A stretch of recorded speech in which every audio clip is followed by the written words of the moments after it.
নমস্কার বন্ধুরা, welcome back to my channel Champa Rannaghar. আজ আমি আপনাদের সঙ্গে শেয়ার করব সাধারণ কুমড়ো আর ছোলার ডাল দিয়ে দুর্দান্ত স্বাদের রেসিপি, যেটি রুটি, লুচি, পরাটার সঙ্গে জাস্ট জমে যাবে। সকালে, বিকালে, দুপুরে যখন ইচ্ছা আপনারা খেতে পারেন এই ছোলার ডাল আর কুমড়োর রেসিপি। তাহলে চলুন বন্ধুরা দেখে নিই আমার আজকের এই রেসিপিটি, কুমড়ো দিয়ে ছোলার ডালের রেসিপি। বন্ধুরা, এটা খেতে অসাধারণ হয়, আপনারা বাড়িতে বানিয়ে একবার অন্তত দেখবেন। দেখুন বন্ধুরা, এই ছোলার ডালটা বানানোর জন্য এখানে নিয়ে নিয়েছি 1 বাটি ছোলার ডাল আর 250 গ্রাম কুমড়োটাকে এইরকমভাবে কেটে নিয়েছি। আর যে সমস্ত উপকরণ আমি ব্যবহার করব সেটা কিন্তু রান্না করতে করতে দেখিয়ে দেবো। একদম ইউনিক আর দুর্দান্ত স্বাদের রেসিপি বন্ধুরা। ছোলার ডালটাকে প্রথমে আমি খুব ভালো করে ধুয়ে প্রেসার কুকারে দিয়ে দেবো। যতটা ছোলার ডাল আছে ঠিক তার ডবল আমি জল দিয়ে দেবো, দিয়ে 2টো সিটি দিয়ে নেব বন্ধুরা। আজকের রেসিপিটি কিন্তু বন্ধুরা খুবই দুর্দান্ত হতে চলেছে, আপনারা প্রথম থেকে শেষ পর্যন্ত দেখবেন এই অনুরোধ করি। এখন দেখুন ডালটা কিন্তু সিদ্ধ হয়ে গেছে, ডালটা সিদ্ধ হয়ে যাবে কিন্তু গলে যাবে না, ঠিক এই রকম ভাবে ডালটাকে সিদ্ধ করতে হবে। আমি 2টো সিটিতেই কিন্তু আমার ডালটা সিদ্ধ হয়ে গেছে। আপনারা 3টে সিটিও লাগতে পারে, আবার 4টে সিটিও লাগতে পারে, ডালের কোয়ালিটির উপর নির্ভর করবে।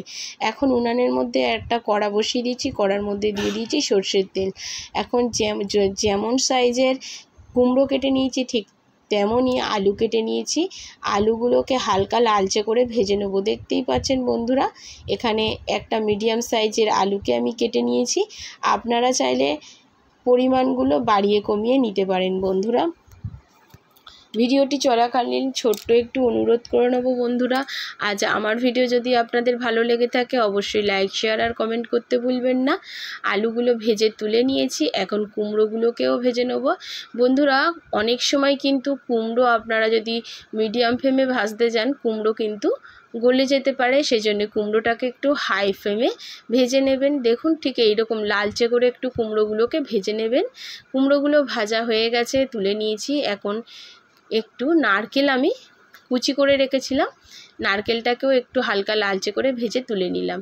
নারকেল দিলে এই তরকারির টেস্টটা আরও দ্বিগুণ বেড়ে যায়। এখন তেল রয়েছে, তেলের মধ্যে দিয়ে দিলাম গোটা জিরে ফোড়ন, দিয়ে দিলাম তেজপাতা, একটু নাড়াচাড়া করে ভেজে নিয়ে যখন সুগন্ধ বেরোবে দিয়ে দেবো গ্রেট করে রাখা আদা আর একটা টমেটো। একটু লবণ দিয়ে টমেটো আদাটাকে খুব ভালো করে আমি একটু তেলের মধ্যে কষিয়ে নিচ্ছি, যাতে আদা আর টমেটোটা খুব তাড়াতাড়ি নরম হয়ে যায়। সেই কারণে একটু বেশি পরিমাণেরই আমি এখানে লবণটা ব্যবহার করেছি বন্ধুরা। এখন এর মধ্যে একটা মশলা ব্যবহার করব। একটা বাটির মধ্যে জিরের গুঁড়ো, ধনের গুঁড়ো, লঙ্কার গুঁড়ো, হলুদ গুঁড়ো, লবণ সমস্ত কিছু দিয়ে জল দিয়ে ভিজিয়ে রেখেছিলাম আগে থেকে 10 মিনিট আগে। সেই মশলাটাকে আমি এই টমেটোর মধ্যে ঢেলে দিয়ে খুব ভালো করে আমি কষিয়ে নিলাম। যতক্ষণ পর্যন্ত তেল না ছেড়ে দেবে ততক্ষণ পর্যন্ত কষাতে হবে বন্ধুরা। যখন দেখুন তেলটা ছেড়ে দিয়েছে তখন ওই সিদ্ধ করে রাখা ডালটাকে আমি মশলার মধ্যে দিয়ে দিলাম, আর খুব ভালো করে মশলার সাথে এই ছোলার ডালটাকে কষিয়ে নিতে হবে বন্ধুরা। রান্না করার 10 থেকে 15 মিনিট আগে যদি গুঁড়ো মশলাগুলোকে একটু জল দিয়ে বাটির মধ্যে ভিজিয়ে রাখেন তাতে কিন্তু তরকারির টেস্টটা অসাধারণ আসে। দেখুন খুব ভালো করে কিন্তু আমি কষিয়ে নিয়েছি, আর মিডিয়াম ফ্লেমে রেখে কিন্তু ডালের সাথে মশলাটাকে কষাতে হবে। এবার দিয়ে দিচ্ছি ভেজে রাখা নারকেল, আলু আর কুমড়োটাকে। আলু, কুমড়ো আর ভেজে রাখা নারকেলটাকে দিয়ে খুব ভালো করে আবারও কষিয়ে নিতে হবে 10 থেকে 15 মিনিট মতো। দেখতেই পাচ্ছেন বন্ধুরা। আর এই সময় গ্যাসের ফ্লেমটা থাকবে মিডিয়ামে, হাই বা লো করতে যাবেন না বন্ধুরা। প্লিজ বন্ধুরা ভিডিওটাকে অনেক শেয়ার করুন, যাতে সবাই আমার এই রেসিপি আমি কেমনভাবে বানিয়েছি সেটা দেখতে পারে। প্লিজ বন্ধুরা, প্লিজ অনেক শেয়ার করে দিন। এইবারে দেখুন বন্ধুরা, আগে থেকে জল গরম করে রাখবো। প্রেসার কুকারে ডাল সিদ্ধর যে জল ছিল তার মধ্যে আরও 1 বাটি জল নিয়ে গরম করে রেখেছিলাম, সেই গরম জলটাই আমি ঢেলে দিলাম। এখানে মাথায় রাখবেন বন্ধুরা, অবশ্যই গরম জল কিন্তু ব্যবহার করবেন, ঠান্ডা জল কিন্তু ব্যবহার করবেন না। গরম জল ব্যবহার করলে এই তরকারির টেস্টটা অনেক অসাধারণ আসে।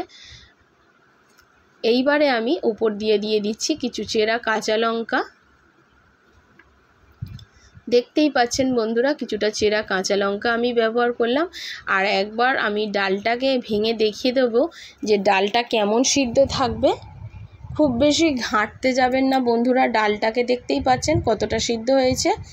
ডালটাকে খুব বেশি ঘাঁটলে কিন্তু এই তরকারির টেস্ট একেবারে নষ্ট হয়ে যাবে। একটু গোটা গোটা ডাল থাকবে। উপর দিয়ে দিলাম একটু চিনি, আর দিয়ে দিলাম গরম মশলার গুঁড়ো। বন্ধুরা, আমি যে গুঁড়ো মশলাগুলো জলে ভিজিয়ে রেখেছিলাম তার মধ্যে কিন্তু আমি লবণও ব্যবহার করেছিলাম। এবারে দেখুন খুব ভালো করে একটু নাড়াচাড়া করে দিচ্ছি, আর কিছু ডালকে একটা হাতার সাহায্যে আমি এইরকমভাবে একটু ঘেঁটে দিচ্ছি।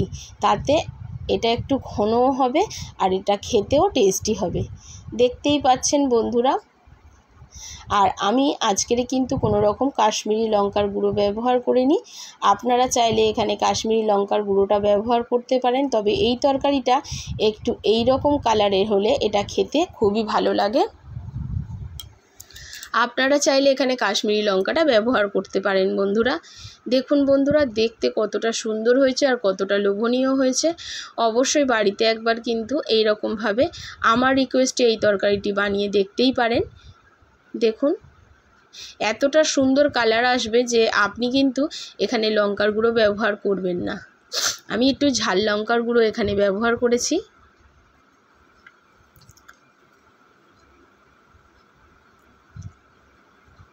আবারও আমি বলে দিচ্ছি বন্ধুরা, আমি কিন্তু এখানে বাটির মধ্যে গুঁড়ো মশলাগুলোকে ভিজিয়ে রেখেছিলাম।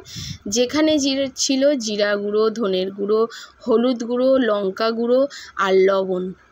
দেখুন তরকারিটা কিন্তু আমার একদম রেডি হয়ে গেছে। এবারে আমি একটা বাটিতে ঢেলে নিচ্ছি, নিয়ে আপনাদেরকে সার্ভ করে দেখাচ্ছি। দেখুন বন্ধুরা কেমন হয়েছে আমার আজকের এই কুমড়ো দিয়ে ছোলার ডালের রেসিপি। আশা করি আপনাদের আজকের রেসিপি ভালো লেগেছে। যদি ভালো লাগে অবশ্যই লাইক করবেন, শেয়ার করবেন আর কমেন্ট করে দেবেন। আপনাদের একটি লাইক, একটি শেয়ার, একটি কমেন্ট আমাকে এগিয়ে নিয়ে যাবে। আজ এই পর্যন্ত বন্ধুরা, আবারও দেখা হবে অন্য কোনো নতুন রেসিপির সঙ্গে। নমস্কার, সুস্থ থাকবেন আর ভালো থাকবেন।